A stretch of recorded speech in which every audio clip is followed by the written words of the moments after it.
Okay, so for today's online class, we will be discussing about design thinking.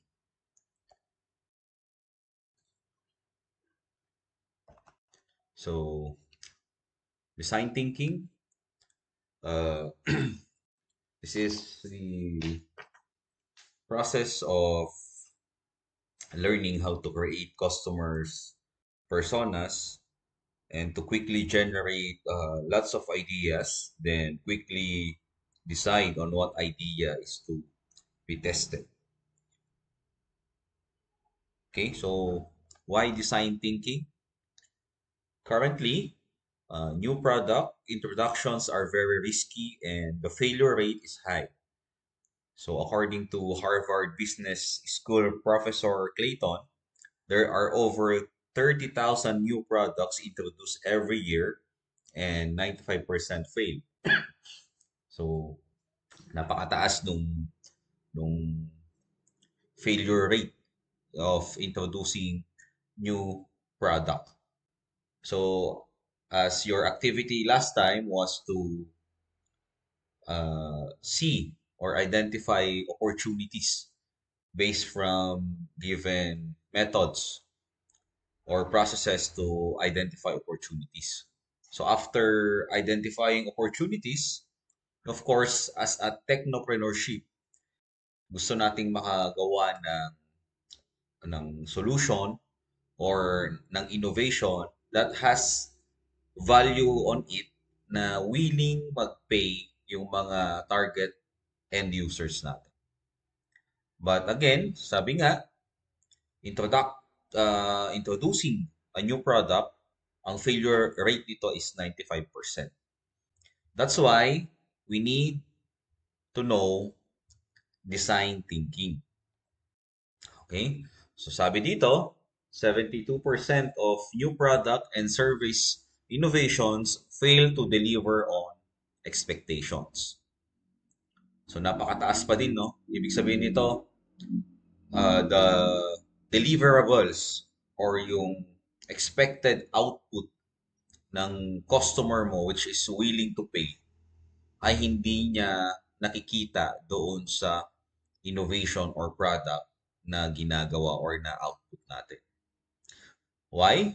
Number one mistake is startups that startup make is building something that nobody wants. So yun yung isang problema.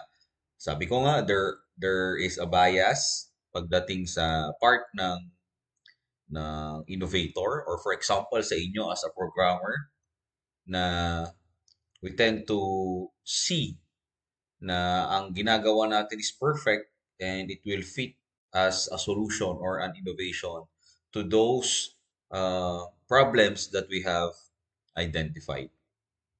Okay? Another, 75% of companies can no longer reliably sustain profitable growth. So this is also important, no, as ang pinag-uusapan natin dito is business. That's why I keep asking you or mentioning doon sa title proposal ninyo that is it worth building such system or such product? Kaya bang i-sustain yan later on? Or much better na mag-stick na lang sa current na ginagamit ng company. So, eto, sinasabi nila, nag-fail yung isang innovation because the company can no longer sustain or wala silang nakukuhang profit doon sa product na yun. So, madami siguro, no? Maybe one of you could cite an example, yung mga alam ninyong naluging business. At first, napakaganda, pero hindi nila na-maintain, no? Until they decided to close it na lang because if they continue it, mababankrupt or malulugi na sila. So question, new product introduction is important part of any business strategy. So question mark, no? So ang sagot dyan is either yes or no. So, ang new product introduction ba is important part of any business strategy? So, who would like to answer?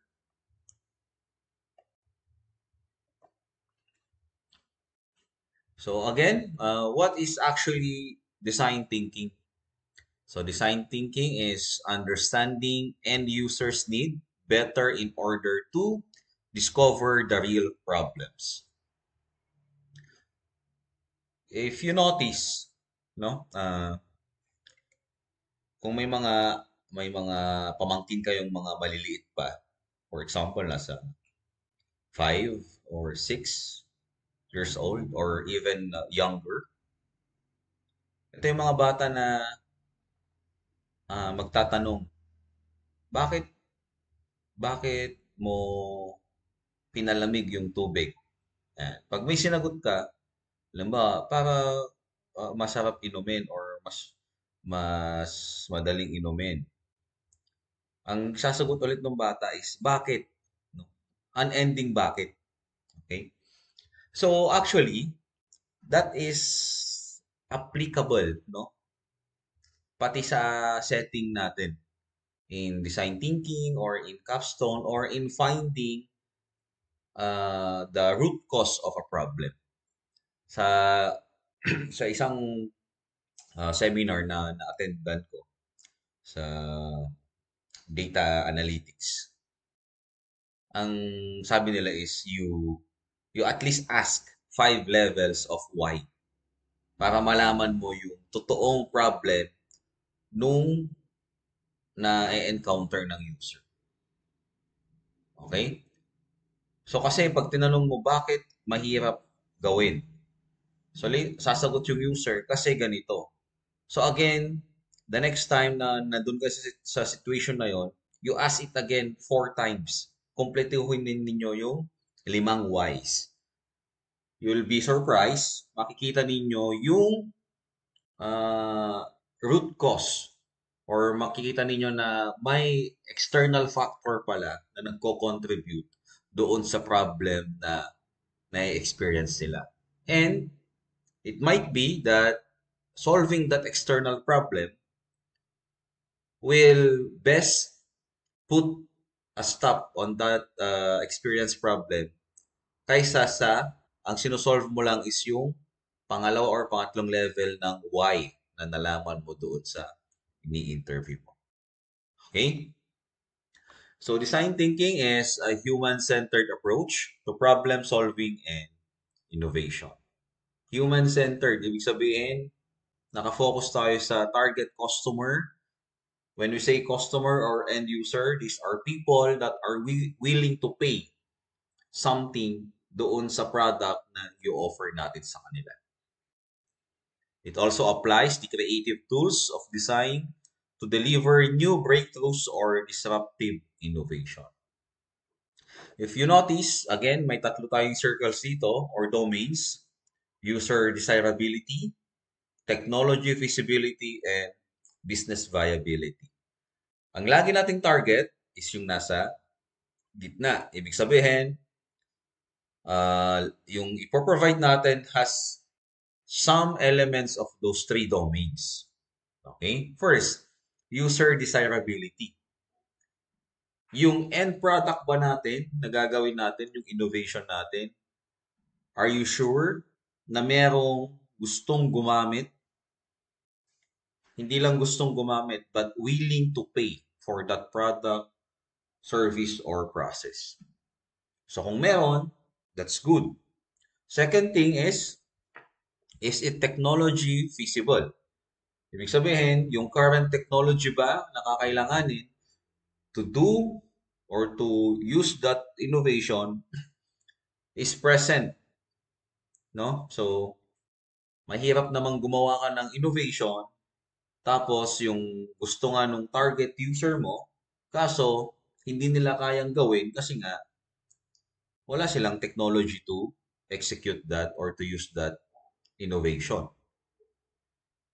So, that's one thing to look into. Yung sinasabi natin, baka naman digital outcast sila. Next, business viability.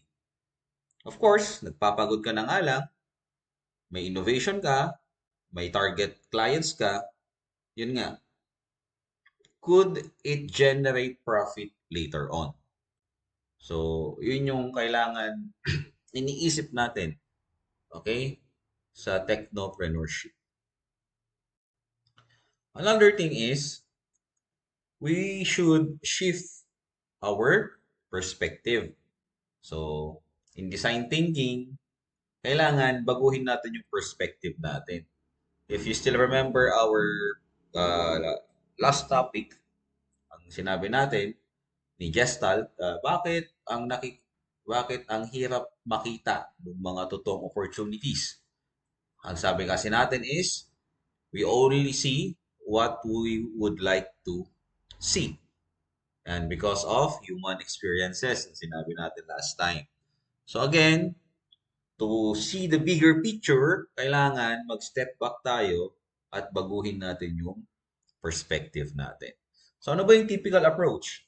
Of course, since it's your expertise, sasabihin mo lagi, ito ang tama, this is the right solution, and yung planning mo revolves only around you. Kasi nga, ikaw yung expert. That's the typical approach. No? But in design thinking, hindi, baliktad. You ask for the idea of the user, then you learn from it. After that, mag-experiment ka and mag-test or mag-try. Okay? So, again, this is applicable in your capstone, di ba? Sabi ko nga, may bias pag kayo lang ang nagre-rate nung software or nung system ninyo. Kailangan, user-centered kayo, and kailangan nag-interview kayo, that's learning, then you devise methods to meet those expectations of your user, then tignan ninyo kung ano yung pinaka-best that would fit or to answer those solution or problems na identify ninyo. Question. Okay? Ano ang mas gusto natin? Shopee or Lazada? And why? Okay? So, siguro, raise of hands to. Shopee or Lazada or I'll just pick one, no? Kung sino man ang lalawas dito. Then, sabihin mo sa akin bakit Shopee or bakit Lazada. Okay? So,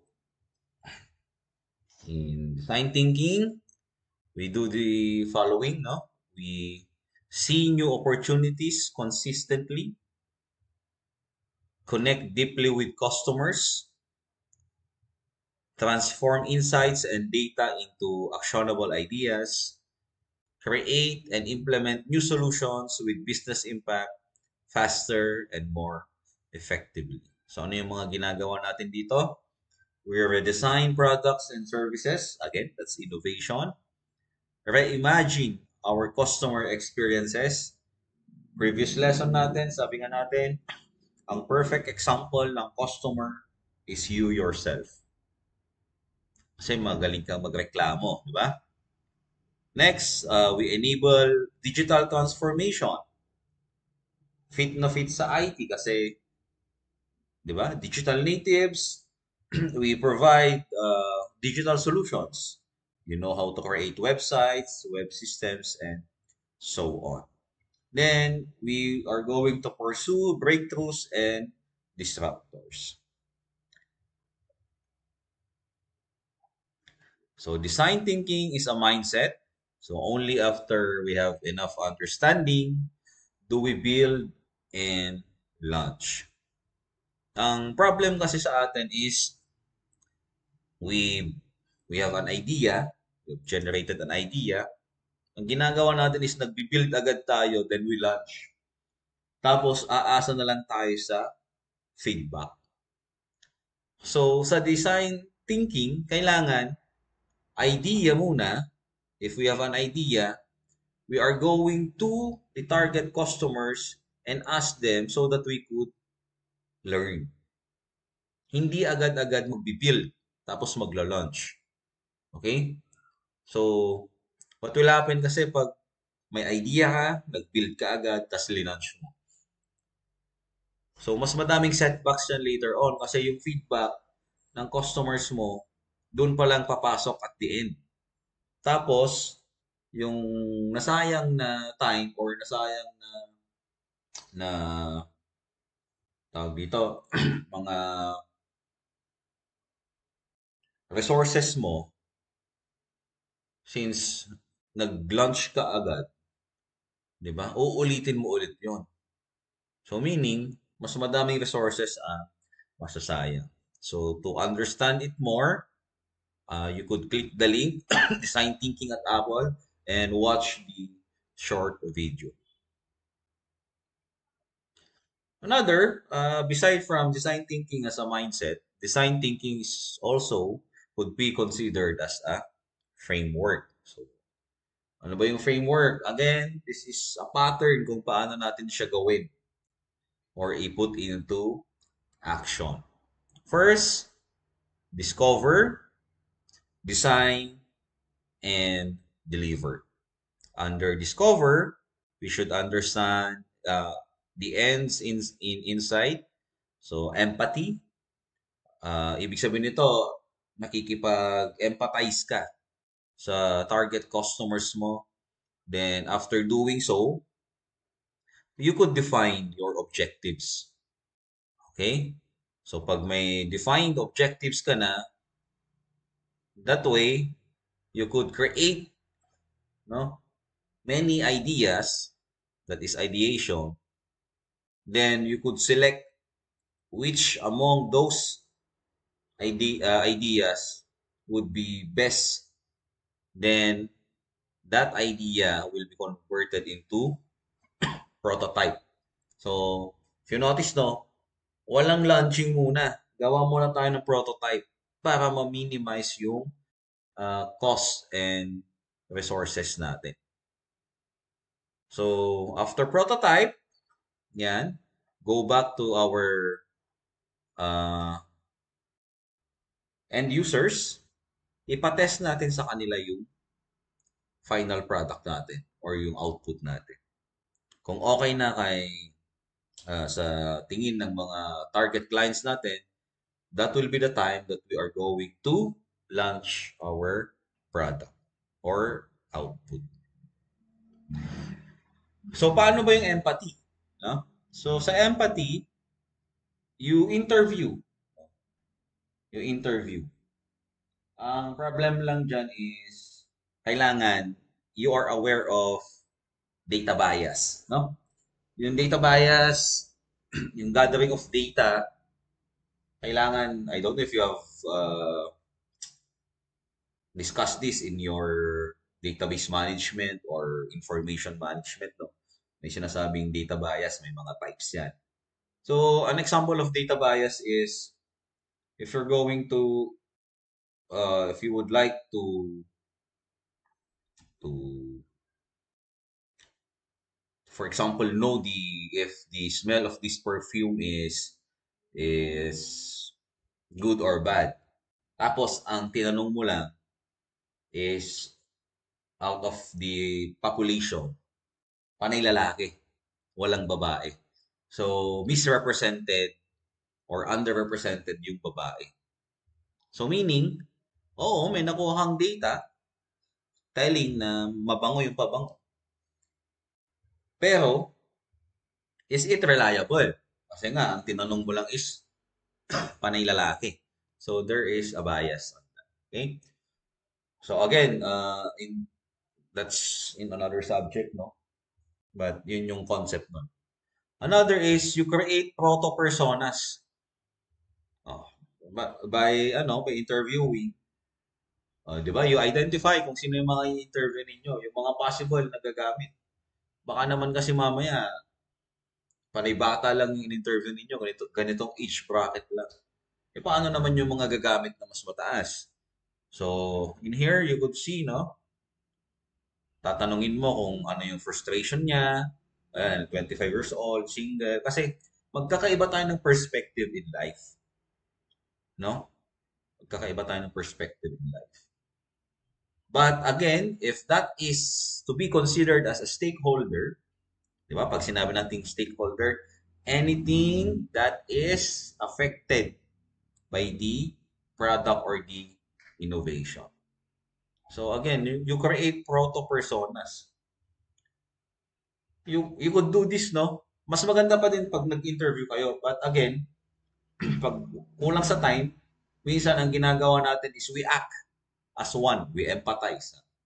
Isipin mo na, halimbawa, matanda ako. I'll think like an old man.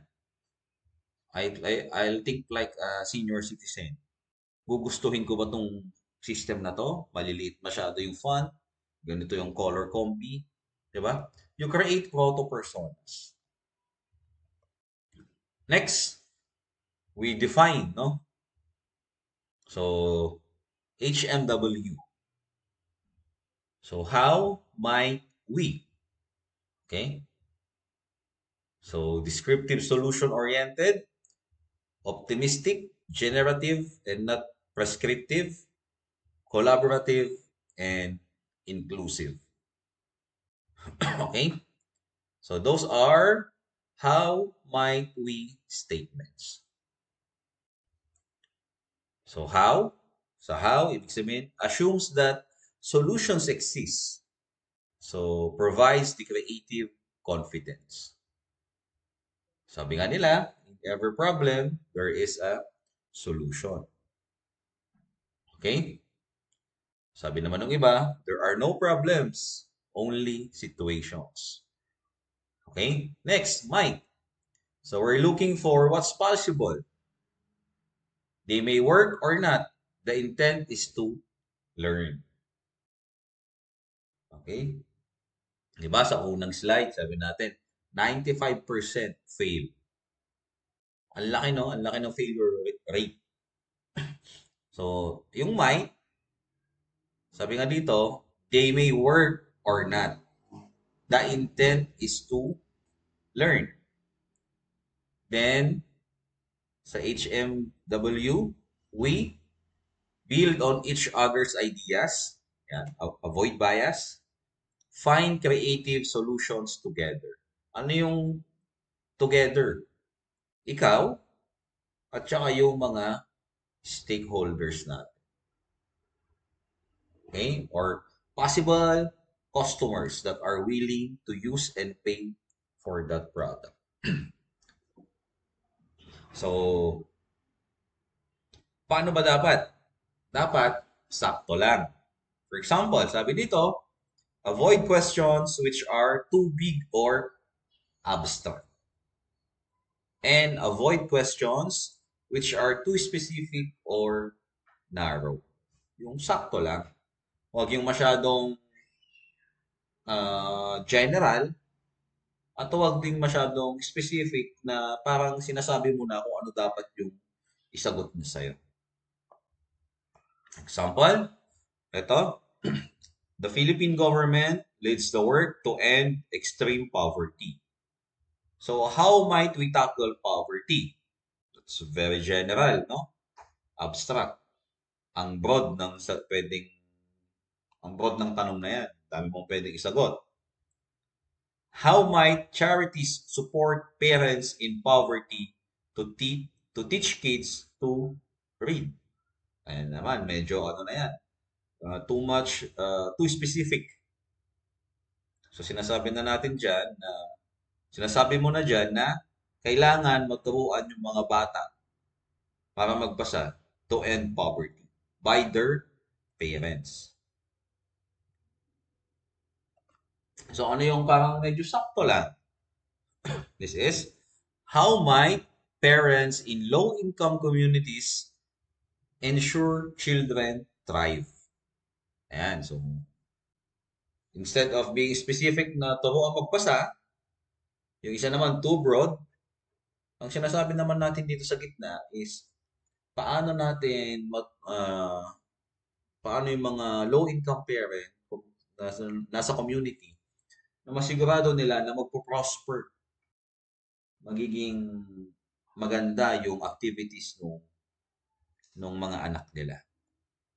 Okay? That is the how might we structure. So, ano yung ginagawa ng how might we? Engaging verb, user, process, benefit. Example, how might we inspire new mothers to breastfeed for healthier babies? Siguro nakita nila na that's a problem, no? Bihira. Actually, may campaign na ganyan eh, na hindi nakakahiya ang magpa-breastfeed in public. Di ba? May awareness campaign na ginagawa. No? Kasi, uh, yung breast milk, yan talaga yung pinakamaganda na ipainom sa babies para mag-thrive or lumakas yung baby. Sabi nga nila, no? Doon sa isang advertisement, hindi naman baka yung anak mo, pero bakit mo siya pinapainom ng gatas ng baka? Okay? Next, another example is how might we enable Filipino students to learn remotely for a well-prepared workforce? Ayan, so that is the another example. Going back, engaging verb, user, process, and benefit. After that, ayan, nakapag-define na tayo, it's time to design, no? Sa design, we create ideas. So, first is to ideate or idea generation. So, how do we ideate? No? We generate a lot of ideas. Paano to? You consult, you talk, you brainstorm with your group mates, with your target customers, para makapag-generate kayo ng madaming ideas. Again, no?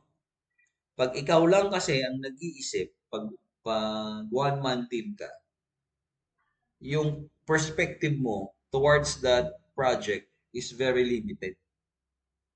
Okay? Kasi, yun nga, nag-bias, limited perspective. Akala mo ikaw lang ang may alam. Yung mga iba, wala nang may tutulong na or walang may contribute na magandang idea. So, remember, uh, yung sinasabi nilang street smart at saka yung graduate sa school. So, magkaibang ano yun, magkaibang talino yun. No? But both are very useful. May hindi alam yung street smart, lumaki sa kalye, na alam mo, at the same time, ikaw na nag-aral sa college, may mga hindi ka din alam na alam mo lumaki sa kalye. So, the best way is to collaborate. No? Collaboration is the key. Next, categorize and vote. So, since napakadami ng idea na generate, ang gagawin natin dyan is you categorize them and, of course, vote to select or to filter the best possible solution or the best fitted, no, fit, akma doon sa ginagawang project or product. Another, no, yan na naman, yung votation. Uh, sa ibang subject ulit to, no? The problem with votation kasi may mga types din yan eh. Tignan niyo yung ginagawa natin sa election. Ballot, no? Or ano, hindi natin pinapakita sa ibang tao yung laman ng balota natin.